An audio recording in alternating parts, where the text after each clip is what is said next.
Shining Force 2 for the Sega Genesis is probably one of the games I've played the most in my life. And on like the current trend I've done for the last year or so is for some of the really great 16-bit RPGs I've enjoyed. I've been trying to find some interesting ROM hacks, games that kind of update the game's balance for a modern environment and just give you like a little bit of a more complex experience that's a little more balanced. And Shining Force 2 was always a game that was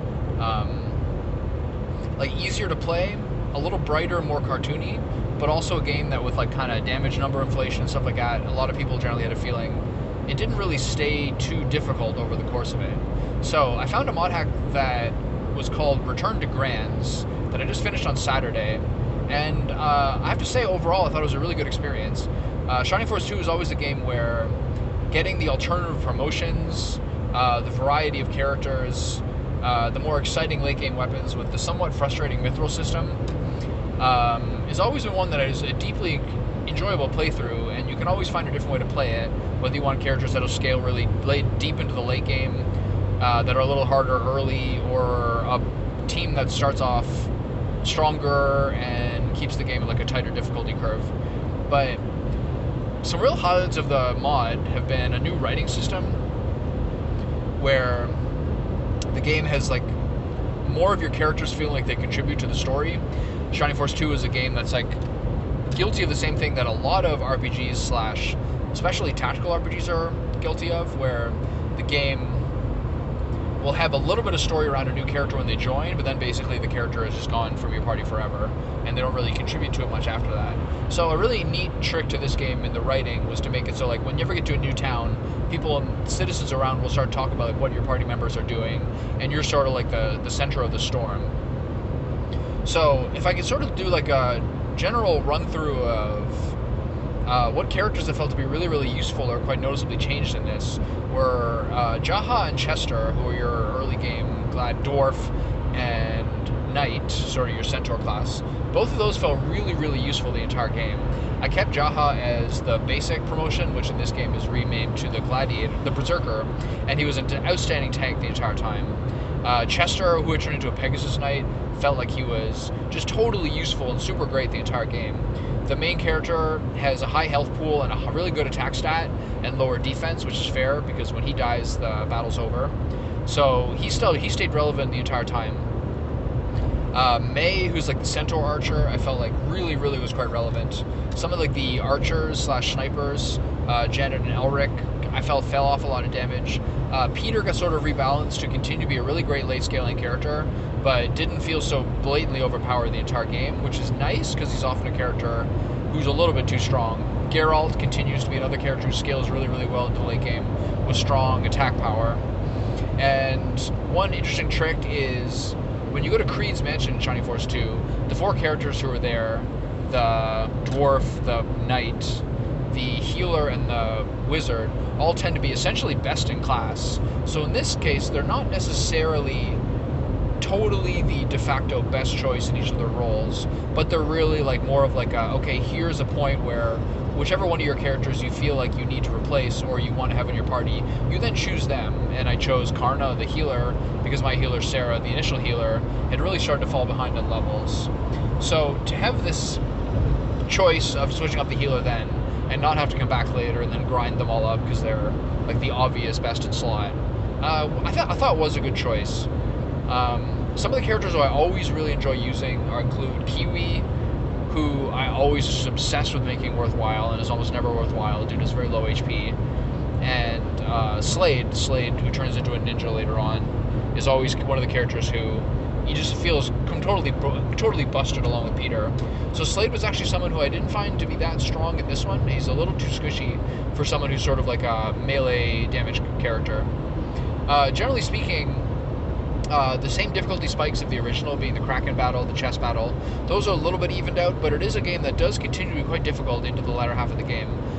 Namely into the North Parmesia section. That was the one part of the game where I actually felt strapped for cash, because it's the last real time that you really tend to upgrade your weapons. For a long time until you get the mithril weapons, which I think is a bit of like a balance trough, which apparently will get improved on like a later version of the mod. I was contacting the guy who made it quite a bit over the course of the time I was playing it. He was like, I was lucky enough to have some people drop by in the chat, and One of the main differences between the Shining Force 2, the vanilla game, and this ROM hack is like basically the game continues to be relevant.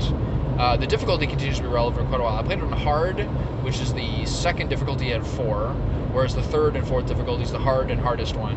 The harder and hardest ones are both like, I think, pretty ridiculous in this mod apparently.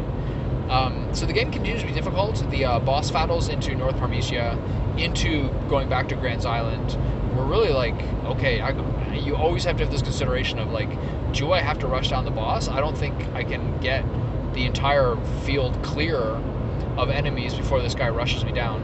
So there's a good relief, there's good difficulty spikes around the bosses. There are some sort of palate cleanser battles of like just fighting like strong melee jabronis. And overall, I had a very good time playing it. If you've never played Shining Force 2, the Return to Grand's mod is a good way of playing it so that there's relevant weaknesses. There's actually elemental weaknesses in this one now. There's a couple of classes which are like minorly rebalanced. And the fact that like flying units are weak to wind, which is blast, flying units are weak to archers. You can find different elemental weaknesses, which allows your wizard characters to play with a little more nuance than just whatever spells will do the exact flat amount of damage you want to have. One of the sort of alternative promotions is the sorcerer versus the wizard. It feels really, really good to have the sorcerer and the wizard in the party. I actually feel the wizard, generally speaking, feels more valuable, although he is a little bit prone. I used Chaz because he's the only one who had Blaze, Freeze, and Bolt. He felt like he was a little bit risky of going He's actually the second last character you get in the game, so using him was a really nice add-on near the end. Using both the healer characters, Karna as a cleric and Freyja as a vicar, really, really felt like it was at that point that I could start to use some of the support utility spells that the healers have. Because if you just have one healer, compared to the original game, you cannot just basically just only use the Master Monk as a healer in this one. You can basically, if you only have one healer, you're going to be strapped. Like, they're going to be healing someone constantly. So once you have two, you can start to use the buff spells like Boost, like the spell Attack, which is renamed to Zeal. And then you have Freyja, who's kind of focusing more on full team auras, and then Karna is more of like a single target burst heal. So it's kind of like having a Resto Shaman and a Paladin, like a Holy Paladin in World of Warcraft.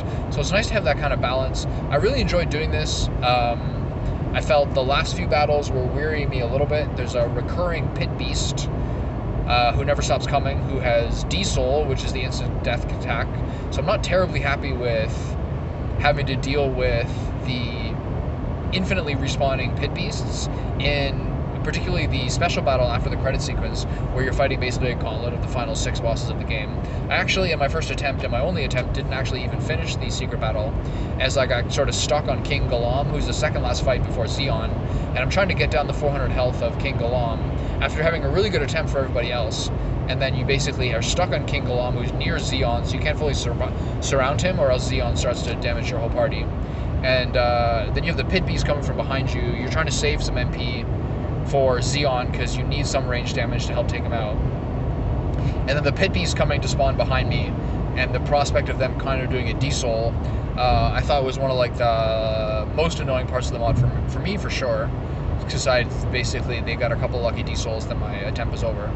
Overall, Return to Grand's was a really good attempt to have a different feel to Shining Force 2.